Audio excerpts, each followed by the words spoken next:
عورت کے تقدس کی حد یہ ہے کہ فرشتوں سے بھی اس کی بناوٹ کو پوشیدہ رکھا گیا اور پہلی عورت مرد کی پسلی سے پیدا کی گئی۔ عورت کو رب نے عزت تحفے میں دی ہے اور مرد کو کمانی پڑتی ہے۔ اپنی آنکھوں کو سنبھال کر رکھیے ابن آدم، گھر سے نکلی ہر مجبور لڑکی بے حیا نہیں۔ عورت کو مرد سے نہیں بلکہ عورت کو عورت سے تحفظ کی ضرورت ہے، کیونکہ عورت ہی دوسری عورت کی خوشیوں کی سب سے بڑی دشمن ہے۔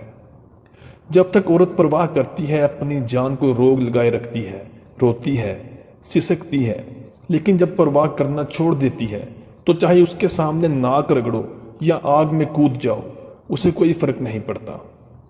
یہ مرد کا المیہ ہے کہ وہ عورت سے ہمیشہ محبت کرنا چاہتا ہے، لیکن کشش اس کے لیے حسن میں ہی ہے جو ہمیشہ نہیں رہتا۔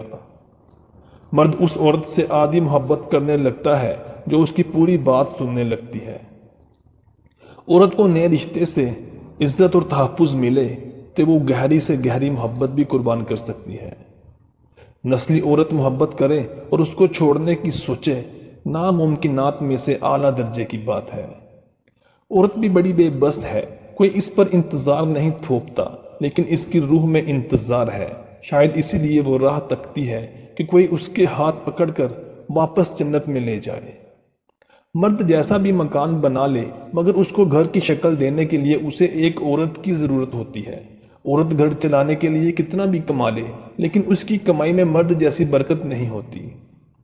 عورت شک کرے تو مرد ہنس کر ٹال دیتا ہے، لیکن اگر مرد شک کرے تو عورت رو رو کر ٹوٹ جاتی ہے۔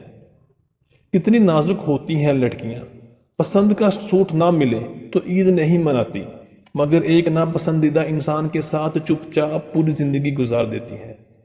یہ عورت کا کرشمہ ہے کہ تیری وحشت کے پانی کو بدن کی سیپ میں رکھ کر اسے انسان بناتی ہے۔ پھر کس منہ سے کہتے ہو کہ عورت ذات ہی بے وفا ہے؟ مرد کہتا ہے کہ اکیلی عورت محفوظ نہیں، لیکن یہ نہیں بتاتا کہ کس وجہ سے۔